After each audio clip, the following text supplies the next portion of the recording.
Hey there, everyone. Dave Keller with Market Misbehavior here, and welcome to our latest episode of the Market Misbehavior podcast.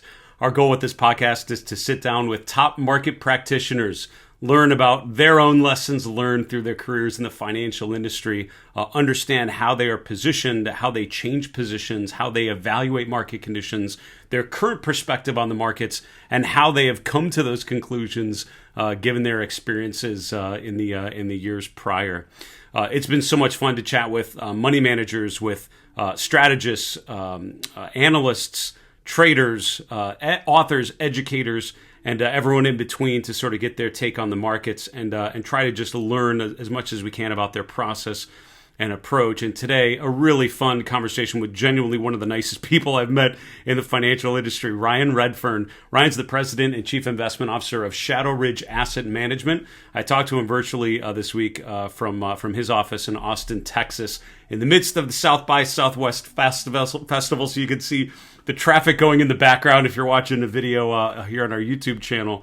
But a really great conversation. I met Ryan because Ryan is the president of NAAIM, the National Association of Active Investment Managers.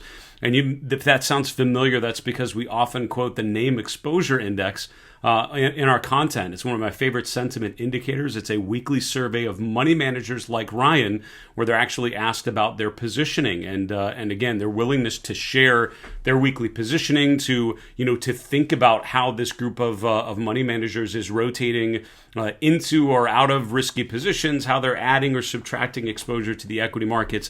I think it's a really interesting data point to combine with all the other price and breadth and sentiment measures that we can address. Talked with Ryan obviously about the market conditions, pretty volatile. We spoke just after a rough Monday where the Nasdaq was down 4%. So this was the day after that I spoke with Ryan on March 11th, and it was great to just get his perspective on how to navigate volatile periods, the mental challenges of navigating days like Monday, what he does to help coach his individual investor clients on how to make sense of those. We talked about playing tactical pullbacks, best practices for countertrend rallies, how to differentiate the short-term movements with the long-term trends and more of the cyclical and secular trends in the markets. Talked about leadership rotation, and Ryan uses the RRG graphs, which is a visualization tool that I've used for many years. Ryan showed a different version than I normally use. He actually uses the RRG, but instead of using that for relative movements, he actually uses it to track absolute returns by using the T-bills as the benchmark, and it yielded some really interesting results. And I thought it was really cool to compare how he was seeing sector rotation versus how I'm normally looking at it, comparing to the S&P 500. We talked about some nuances to the RRG methodology that makes me think of my conversations with Julius DeKempener, who created that method, here on this podcast. We also talked a little bit about cycle analysis, and he will introduce you, if you're not familiar, to the Kitchin cycle, which is a 3 to 5 year cycle, usually about a 3.5 year cycle, found by a strategist in the 1920s. What that tells us about the current market environment, where we are within that sort of business cycle, and what that might mean for us. We also related the NAAIM Exposure Index to the AAII Survey. That's a survey of individual investors currently giving extreme bearish readings, very much diverging from the NAAIM Exposure Index. And I thought it was great to get Ryan's take on that relationship and why those surveys may yield some very different results right about now. Overall, a really fun, just a heartwarming conversation with a really knowledgeable investor and a thoughtful market analyst. So please enjoy this conversation with Ryan Redfern of Shadowridge Asset Management. So I'm super excited to sit down with Ryan Redfern. Ryan's the president and CIO of Shadowridge Asset Management in Austin, Texas, right?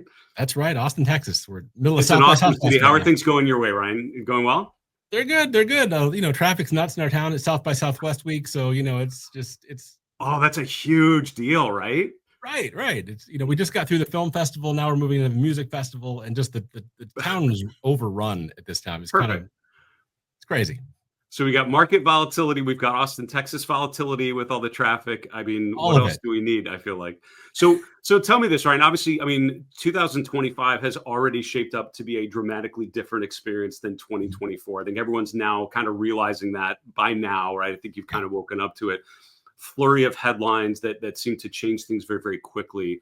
Give us just an overall sense here in early mid-March. I mean, where's your head at in terms of about a 10% decline or so off of all-time highs for the S&P, the NASDAQ coming down as well? I mean, as you sort of look at the overall landscape, like what stands out to you? I mean, what's your general assessment of where we at? Is this another short-term pullback, or things different, and sort of generally why? Love it. Wow. Okay. So it's so far, I would say it's somewhat in line with what our expectations are. We're going to talk about cycles here in a little bit, but seasonality and some cycles suggested that February was going to be ugly into March, and March could be choppy. Who knows how long that's going to go. But there are some other macro cycles that we have to be aware of in the longer term, but I don't think that's trouble until really the second half of this year, early next year. So I'm looking at this as a great short-term pullback, something that we could probably buy into. But then the question is, can we hit those new highs again? And if we can't, then okay, that's time to start going, okay, let's really be defensive and plan on something much, much bigger going on that most people are not going to enjoy. Yeah. Right. I think, and it's funny, anecdotally, my father, who is not a big investment, I mean, he does not focus on the markets very often, but he finally texted me literally this morning, a couple hours before we're recording this, and said, "Hey, should I be concerned about what's going on?" It's like sort of the anecdotal dad text indicator flared off for me. I'm sure you have a lot of clients that are, sort of dealing with this in their own ways. What do you do to coach clients of yours, individual investors, that are struggling after a 2024, which was obviously quite enjoyable from an investment standpoint, to now things are more challenged. Now we're seeing a lot more red. What do you tell them to sort of help get through this sort of period and not absolutely lose your mind? Sure. Well, the big part is having a process. That's what we do. Do we scale in, we scale out, we have a reason. We actually we underperformed a bit in 2024 because the market took off and we were like, well, we're not all in, so we're going to be defensive. But then as this came back, we're like, well, we're already playing defense, and we're holding up reasonably well. So that's something that we think about, and like you said, when you get those calls from specific friends, families, clients, you kind of know the top might be there or the bottom might be in. So that's certainly what we saw a couple of weeks ago when the market was hitting new highs. I had people going, the scaredy cat people going, I need to be more aggressive. I need to be more in this market. And it's like, I don't know about that. We'll nudge you a little bit, but you're not going to, and then this happens and you get a 10% correction and you're like, well, here we are. Sorry, they nail it though, but it's fascinating. But then now we're starting to get the other side. We're getting, I need to be a little more conservative, even though I'm an aggressive investor. It's like, we've already reduced your risk a little bit. Let's use this as a place to get back in. Let's look for a run, a rebound. It's very likely going to happen at some point. So let's take advantage of that. Let's not be scared and just cash out. So we have a chart of the S&P 500 here. You have some charts that you brought with you that I'd love to kind of go through. I mean, when you're looking at the S&P 500 here, what sort of defines your general approach to assessing conditions and how, risk on or risk off you want to be at a particular point? And can you just speak a little bit to the time frame? Because obviously a very severe short-term drop, long-term, obviously still quite a long-term uptrend that we've experienced here for quite some time. Put this most recent drop into context in terms of how you think about positioning and changing during an environment like this. Sure. So we're going to touch on later. RRGs are one of the things that give me a heads up of where, when to start thinking about rotations as well as cycles. So really, as this market was peaking, I was already seeing reasons to say, hey, we should back off a little bit. There's some trouble here in a couple of these sectors, like technology wasn't showing the strength it was, months ago. So you start to see that rotation when you're paying attention. And you go, oh, something is wrong. So we were already backing out before the thing even broke down, which always has somebody going, what are you doing? The market's hitting new highs. I'm like, I know, but I'm check out my Twitter page. I post every week going, hey, there's something up here. You should pay attention, and let's not be too hasty and too aggressive at this point. So I feel like, that way. I hope someone writes a book about this top. Maybe you and I do this together. We collaborate on it or something. But I agree with you that, I feel like this is one of those market tops that could be dissected. And in terms of technical tools, there were some clear signs of exhaustion, right? Of change, of a rotation, just signs that things were different, probably going back to like November and December with like breadth and momentum conditions changing. But then all of a sudden, year to date, things have changed quite a bit. You, Ryan, hit on the sector rotation, which 100% agree. I mean, I think we saw technology probably one of the biggest early changes, right? Stocks like NVIDIA more sideways and just no longer going up anymore. This is the RRG you sent over. Can you just talk about what this is demonstrating to you, what it means in terms of leadership rotation right about now? Sure. It's a little bit hard to read. It's a little bit small. I apologize for that. But you can see where the sectors are. There you go. Thank you. Relative to Treasury bills. And this is my starting point because I want to know Treasury bills are the middle. Are we stronger or weaker than Treasury bills? We're going to get into headings a little bit too. But when the market was peaking, they were all up in that top right green box, but they were all pointing down and starting to move down towards the yellow. And a couple had even hit down into the yellow when we were hitting new highs. And I'm like, okay, something's not right here, because that always precedes the market swishing around. The sectors all kind of, you never know who's going to roll over first, but you see it happening in RRG, which I love RRG for that. So I think tech was one of the first. I think consumer discretionary was first because Tesla got hit early. And you just saw those falling away, and it helped you get a heads up that something wasn't right.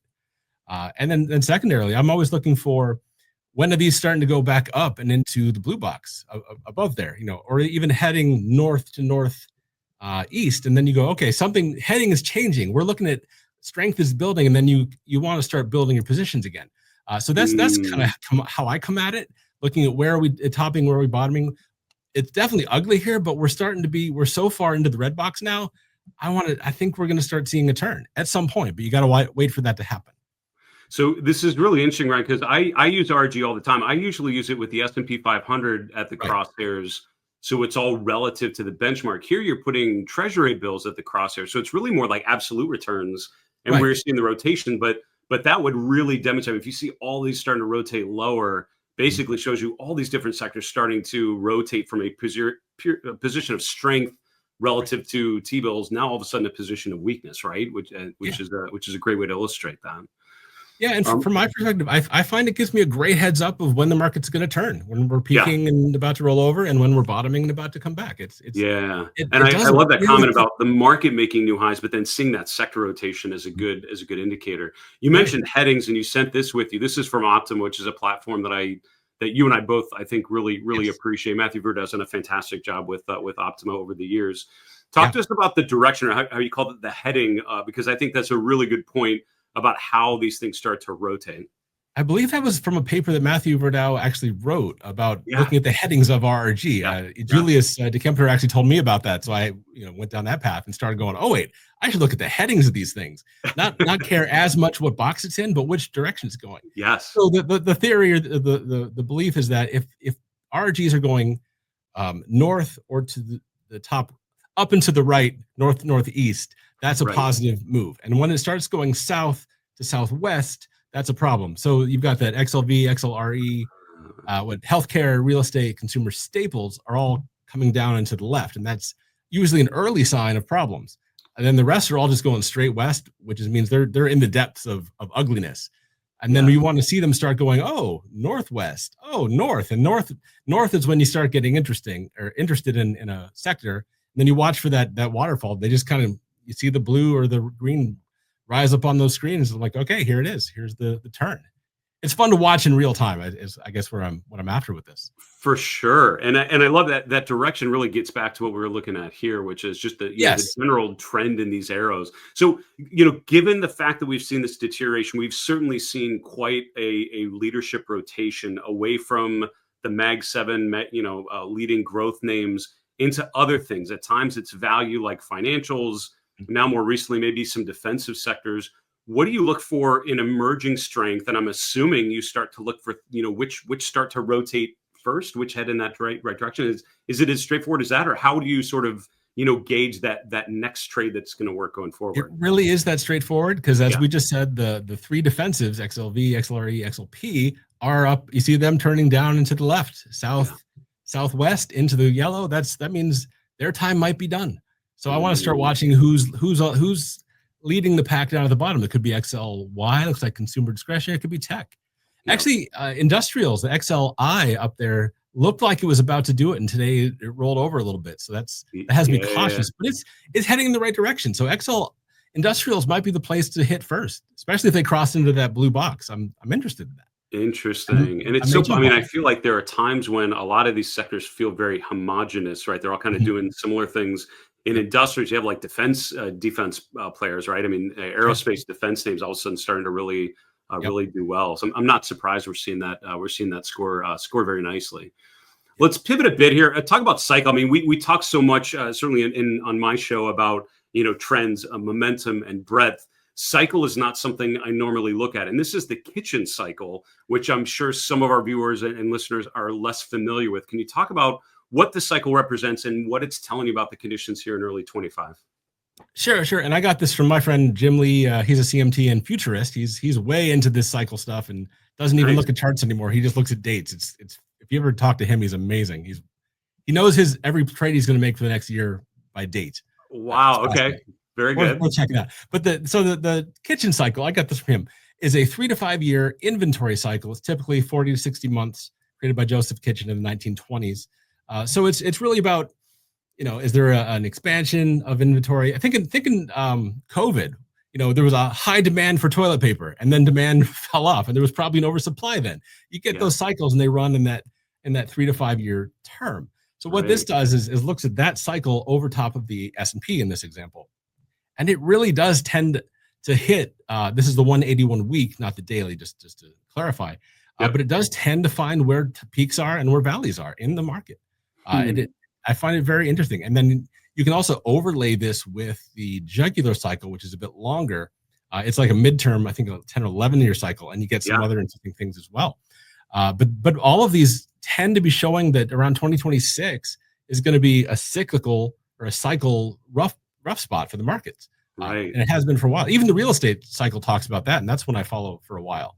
And I like to give that a lot of thought, because 2008, financial crisis. Before that was 1999 was the, 1989 or 90 was the S&L savings and loan crisis. So every 18 years, it's wild. You go back to like the late 1700s and it still works. And it's just a fascinating thing that, I guess people are people and they don't change ultimately I guess some of these long, and I've seen presentations on, the Kitchin cycle. I mean, it's not exactly like a 4-year cycle, but it's similar. I mean, it's in that kind of general time frame, which has been well documented, and I'm a huge fan of. And I know Jeff Hirsch, right, from the Stock Traders Almanac, usually speaks well to some of those seasonal cycles as well. But some of the longer term cycles, like the Kondratiev cycle, right, 50 odd years. I mean, these are long term cycles. But again, it's remarkable how often these are cycles that were identified and developed years and years ago, if not decades or centuries ago, right? But continuing to sort of play out. And I really appreciate. I mean, what an interesting overlay to what we see here. So tell me, I think I probably know the answer, but you have a cycle that's suggesting, obviously some sort of significant, rotation at some point or some cycle low coming up. But between now and then, how do you balance the cycle patterns in your work versus trends and momentum and things that you're observing day to day? Right. So with this, it's certainly a heads up that we're about to come into a rough period. I don't think we're actually at the top. Technically, you can't tell from this chart, but it's actually in the next couple of months, really by May, June. And these are conditions, not signals. As I think, I can't remember who says that. Think about it that way. It's a condition. So if your signals start to match the conditions, I'm like, okay, I want to really be defensive when the markets start rolling over, because this gives me a hint that it could be happening. And it has a very good likeliness based on cycles that do seem to repeat. And it's hard to fight that stuff. So if the conditions match the signals, I'm like, we're going to be very defensive, maybe even do a market neutral sort of situation. That's what I like to do when I'm defensive. I love it. I like that. Conditions, not signals. I like that, Ryan. That's a good one. All right, tell me. So you're associated with the NAAIM, the National Association of Active Investment Managers. The NAAIM Exposure Index is an indicator that I share often on in my own work. And I always enjoy getting your take because you're a participant in this survey. Remind us just generally, what is the question that you're answering when you participate in the survey? And I'm very curious as a follow-up question, there are times when the NAAIM Exposure Index and the AAII survey are sort of very similar. Now's not one of those times necessarily, because the AAII survey has gotten very negative very quickly. The NAAIM Exposure Index remaining relatively strong. So can you talk us through this indicator, what it's telling you here? Sure. So the question, it's every week on a Wednesday, asks, what is your current equity allocation to the market? And that means a wide variety of things to a lot of people. For me, that's anywhere from negative 100 to positive 200. So that's my range. I reported 80 this week, so I'm just about in line. I think it's around 74, 9, 75. Yep. for all purposes. So I'm right in line with there as well. And there's a lot of trend followers in there as well who don't go all in, who are kind of, the trend is still okay long term, but I think we're breaking 200-day moving averages as of today or maybe yesterday. So that might shift dramatically over the next little bit. But what I like to look at there is the quintiles, right? Okay. I've got 60, 40, 20 there, and dips below into that 60 and even into the 40 tend to be good buying signals if the long-term trend is up. Now, that's the normal situation, but now if we're going to be below the 200, I don't know if that's going to apply anymore, and we're going to have to watch it differently. There's also another factor, study I've seen on it that said if the NAAIM exposure index is above 80, it's usually a pretty good time to be invested. And below that, just be in and out based on that rule as well. I like the quintiles better because I'm a little more of a fast-moving timer. I hate saying that because I'm not really, but I'm looking at faster swings, like on a 21-day period. Like in 1 month is where I'm that's my spot. Got it. So I'm watching for these pullbacks. Even if I'm the one who says I'm now 40% invested or 20% invested, I'm going to look at that next day on the Thursday and go, oh, we're down in the 40s now. I'm interested. I might be back in on Thursday. So yeah, it's really interesting. I had not really done this sort of looking at the quartiles, and that's a fascinating way of breaking this down, right? Yeah. I really appreciate that. Sure. And I guess the challenge, right, is we're in a 2022 kind of period where we start going down and then we just continue. I think that's probably in the back of a lot of investors' minds right about now. If you were investing a couple of years ago, I think we still have that maybe fresh in our mind right about now. Can you speak at all? I mean, the AAII survey has dropped significantly. It's at one of the more bearish readings last week and then last 2 weeks, really, with an excessive, almost 60% bearish. And what's so funny about that survey, there's always 20% or so that are bullish, no matter what. It's like, does not matter what's happening. 20% have their finger on the bullish button at all times.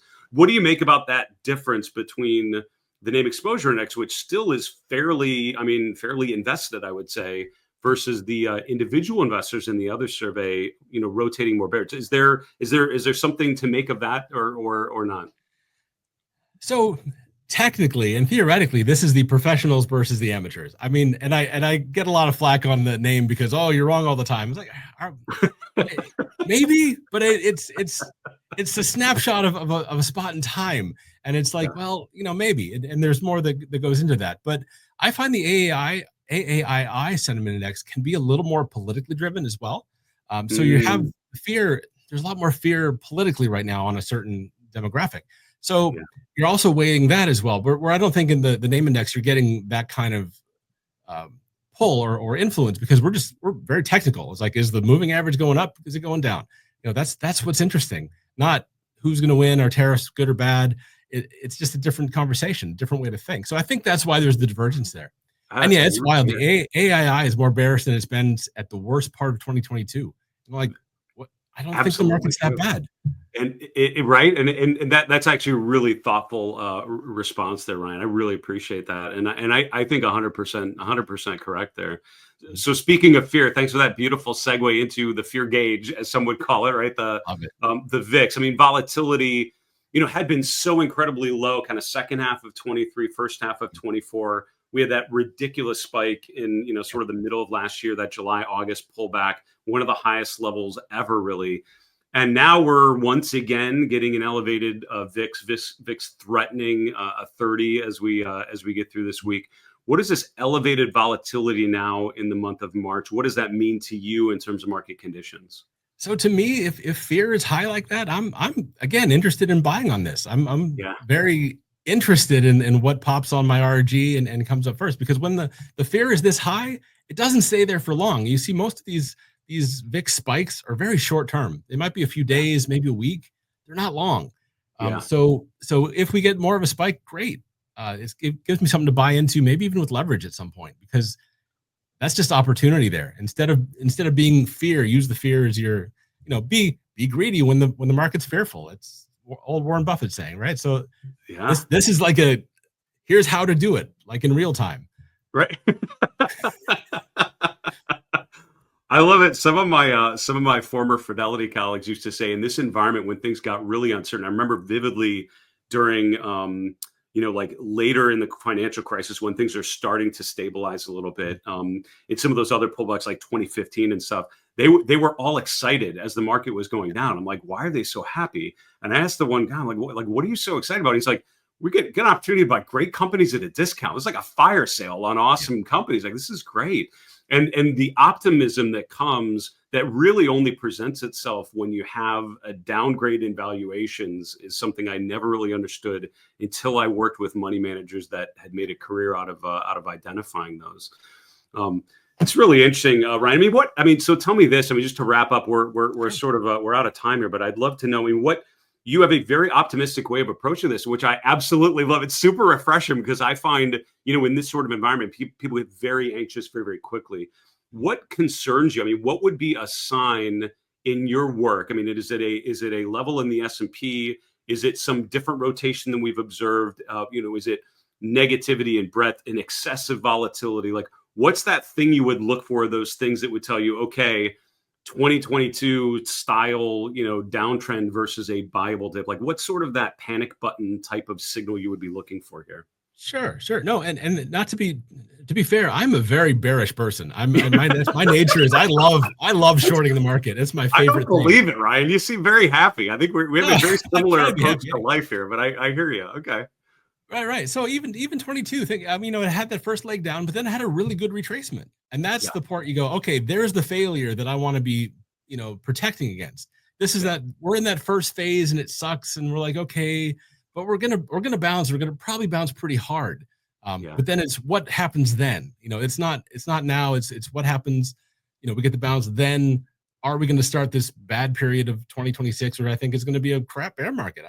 I'm excited for that also in a completely different way, but I don't think we're there yet. I think we've got to do some back and forth in the market. I've got to watch, our RRG is about to give me a positive signal. I think we're going to get that whole setup again, maybe May, June, somewhere in that time period. And then you want to be more defensive. But until then, buy the dips and enjoy it. It's a sale. We haven't had this in a while. Yeah, I always remind people when things get really uncomfortable, remember that the market in centuries of market history, the market has recovered 100% of pullbacks and corrections. It's always come back, right? Knock on wood, at some point, maybe that doesn't happen, but my experience says that generally speaking, the markets are going to trend higher. So pullbacks and corrections usually end up providing some sort of buying opportunity somewhere along the way, right? Absolutely. Ryan, this is a lot of fun as always. Great to see you again. Great to have you on the podcast, and I appreciate you coming on. I'd love to have you back on later this year as we sort of check in on what's going on. But in the meantime, enjoy the Austin environment down there, and we'll keep in touch. All right. Thanks. Appreciate it, Dave. Good to see you. Yeah, it was a real pleasure to talk with Ryan. I'll look forward to having him back on the podcast later this year as we navigate these markets together with you. A couple points that I thought were really interesting. I use the NAAIM Exposure Index regularly every Thursday on my market recap show called Chart This. We often refer to the NAAIM Exposure Index. So it's great to talk to Ryan, who is a participant in that survey, about how he answers it, his impressions of how to use the results of that weekly survey, and also how it relates to the AAII survey, because they're actually showing dramatically different results right about now. The NAAIM Exposure Index still relatively constructive, while the AAII survey actually at one of its most bearish readings in history. Love that discussion about leadership rotation. I've used the RRG methodology, as you probably know by the fact that I've had its creator, Julius DeKempener, on this podcast in an earlier episode, and I've gotten to know Julius over the years because of his expertise in thinking about rotation. So I really love talking with Ryan about some of the different ways that he actually uses that methodology, looking at absolute returns, how that can be a helpful, I think, way of enhancing our understanding about leadership rotation, and where to maybe look for emerging strength and potential opportunities here as we progress into Q2 of 2025. I thought one of the first questions that he answered about the mental challenges of navigating this kind of market period, what he is doing to coach his clients through periods like this. I thought those were words of investment wisdom to hopefully calm the anxious nerves of many investors. Hopefully you and those around you to keep a proper long-term perspective and understand how these normal cycles of market action continue to play out here in 2025. Thanks again to Ryan Redfern of Shadowridge Asset Management joining us on the podcast. As a reminder, if you want to learn more about some of the technical tools and techniques, things like the RRG for sector rotation, things like sentiment survey data, how that relates to breadth and analysis of price action and other technical analysis and behavioral tools, if that's of interest to you, our Market Misbehavior premium memberships may be a really good gift to yourself, the gift of greater market awareness as we continue through these challenging market environments. 3 great benefits of the premium membership. Number 1, you'll have full access to all of our virtual courses. We're actually getting close to releasing our latest course called Flight School Technical Indicators, where we'll go through a series of individual technical indicators, talk about buy and sell signals, share with you some examples and how I've found them to be helpful in my own analytical process. You'll have access to all of those current courses and any new courses that we roll out in the future. Number 2, you'll have access to our premium members-only reports like our weekly flight plan, where we analyze the markets every weekend, and our monthly chart review, where we apply our proprietary market trend model to a series of major asset classes and ETFs. Finally, you will have access to our members-only community, where you can actually ask questions. I'm in there every day answering questions from our premium members. You actually can see what other like-minded investors are asking about, what they're struggling with, what ideas they're finding, and it's a great way to to foster a community of market awareness and helping each other navigate a challenging market environment. For more information, go to marketmisbehavior.com/premium. Don't forget to use the code podcast when you check out for 30% off your first 12 months on any plan. That'll do it for today. Thanks so much for joining me here on my Market Misbehavior podcast. Don't forget to tune into our daily market recap show called Chart This with Dave Keller. We live stream that every weekday after the close, 5 p.m. Eastern, 2 p.m. Pacific on our YouTube channel, also on X, on Facebook, on LinkedIn. So make sure you follow me on all the socials as well. For Market Misbehavior, I'm Dave Keller. And remember, it's always a good time to own good charts.